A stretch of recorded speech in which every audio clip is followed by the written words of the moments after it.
Hi guys, it's Angie with Fun Endeavors Tie-Dye Lab. Today let's make a reverse dyed hoodie.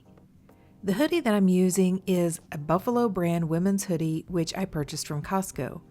And it is 70% viscose, 16% cotton, 11% polyester, and 3% elastane. I have it turned inside out, so you're seeing the inside or the fuzzy part of the hoodie. The hoodie is kind of like a darker red color. For this hoodie, I'm going to tie some random sinew lines on the hoodie. When the hoodie's finished, it should end up looking kind of like a topographical map. I like this more random design on reverse dyes. I think it looks really cool. So what I'm going to do is just find an area on the hoodie, grab that spot, and this time I'm grabbing both layers of the fabric, both the front and the back at the same time, and just tying a sinew line.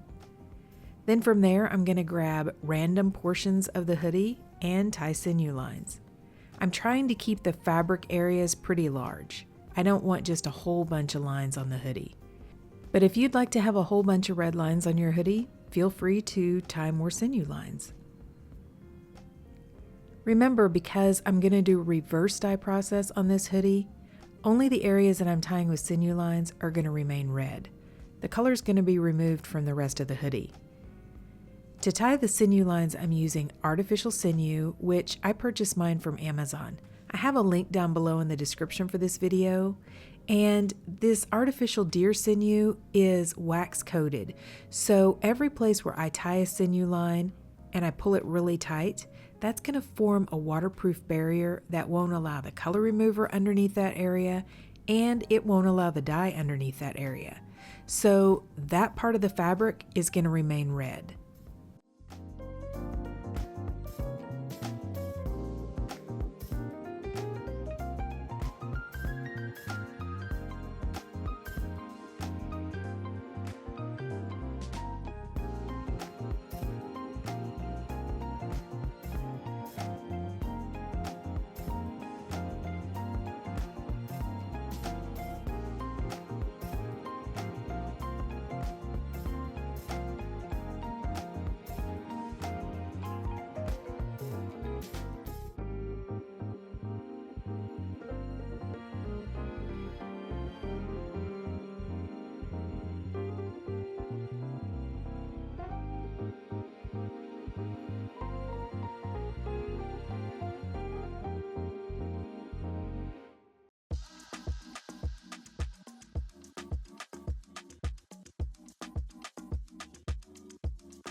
For the reverse dye process, I'm using a product called Out White Brite laundry whitener, and I purchased mine from Walmart on the laundry aisle. It's normally by the bleach products, It's not a bleach product, so it won't damage your fabric the way bleach will, but that's normally where they place it in the store. If you can't find any at your local store, I have a link to where you can purchase some from Amazon. I like to do this process outside because Out White Brite does have a smell, and I don't want that smell inside. I also wear my respirator for the entire process because I don't want to inhale any of the fumes or any of the powdered Out White Brite. I start by placing all the items that I'm going to reverse dye inside of a plastic tub or tote, and then I'm going to liberally sprinkle the Out White Brite powder over the top. Now I'm going to pour boiling hot water over the top of the Out White Brite. If you'll notice, the minute the hot water hits the Out White Brite, it starts to remove the color. With this hoodie, it's kind of difficult to tell because the part of the hoodie that you're seeing is the inside part, which is where the polyester is. So the Out White Brite won't remove the color from the polyester. It's only going to remove it from the viscose and the cotton.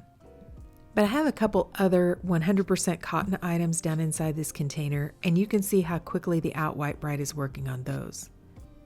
I don't have quite enough water inside of the container, so I'm going to go ahead and add a second pan of boiling hot water to the top. And then I'm going to add a little bit more Out White Brite. It's important to make sure that every part of your items gets covered or submerged down inside of the Out White Brite solution. I'm going to go ahead and speed the color removal process up, but I went ahead and left this part of the color removal process at real time so that you could see just how quickly the Out White Brite works. I went ahead and left these hoodies inside of the Out White Brite solution for about 20 minutes. You don't have to leave them that long. I actually just had my washing machine full of clothing and couldn't put them in right away, so I went ahead and just left them in the Out White Brite solution rather than leaving them in my sink. So after the 20 minutes were up, I took this container to my utility sink, dumped out the Out White Brite solution, and rinsed my hoodies in cold water. Then I put them into the washing machine along with some Dharma's Professional Textile Detergent. And I washed them. I think I used a warm water cycle, but you can use a warm water, hot water, cold water. That part really doesn't matter. The purpose of washing them in between is to get out the Out White Brite solution residue and to get out part of the smell. As soon as I took the hoodies out of the washing machine, while they were still damp, I went ahead and put them into my soda ash solution and I allowed them to soak for about 20 to 30 minutes. I normally use a separate soda ash solution for items that have been either reverse dyed or previously dyed, because some color is going to come out into the soda ash. I don't want to contaminate my main soda ash solution, so I have a separate one that I use for that purpose. Then I spun them out of my Panda spin dryer and placed all the hoodies aside to allow them to dry out.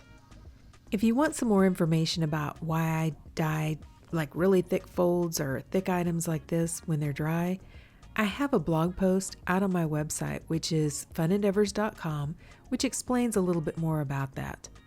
Basically, the short answer is I get better color saturation.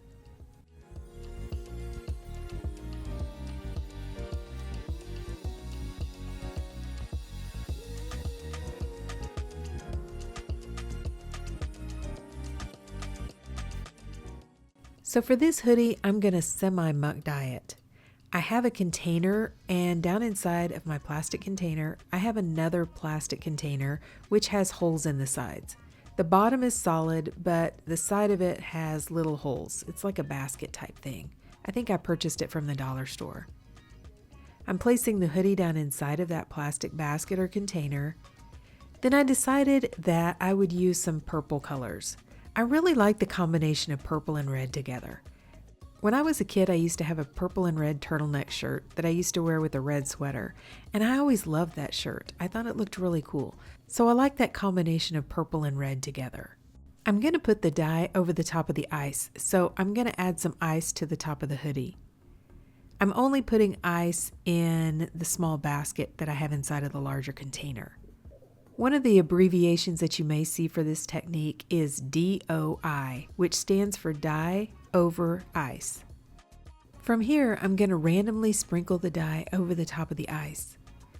I'm using Royal Purple and True Violet from Grateful Dyes, Plum and Eggplant from Pro Chemical and Dye, and Imperial Purple and Peony from Dharma Trading Company.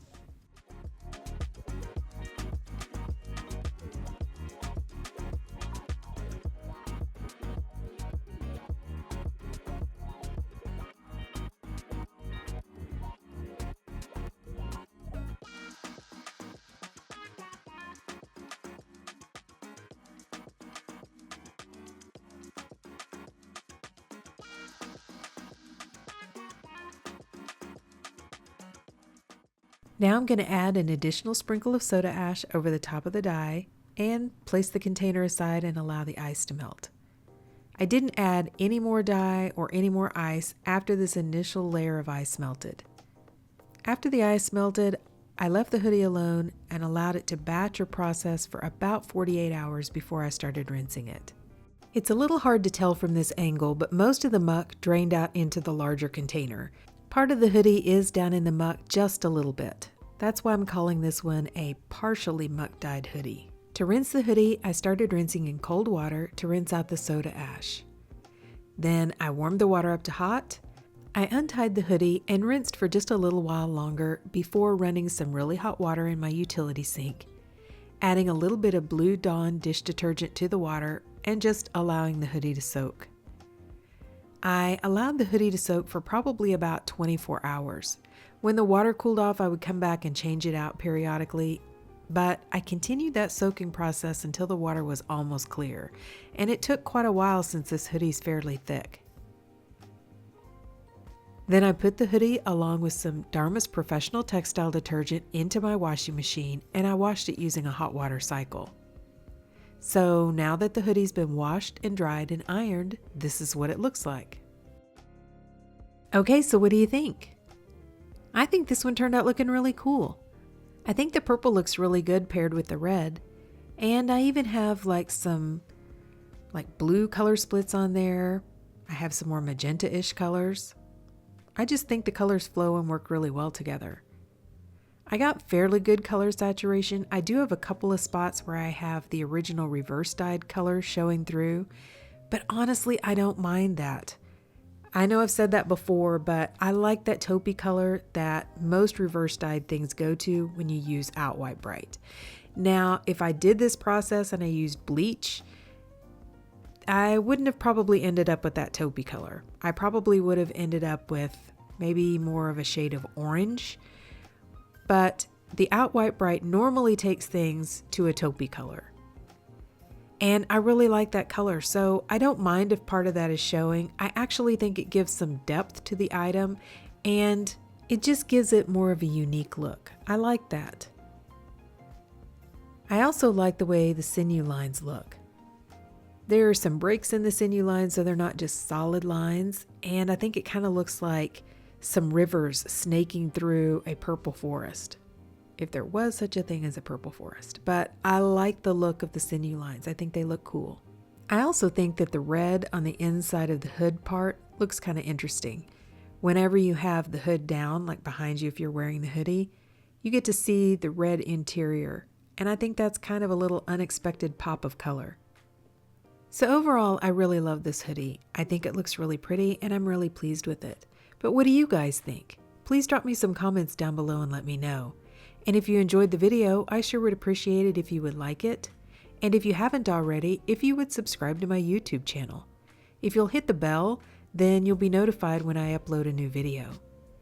Thank you all for watching, and I hope you have a great day.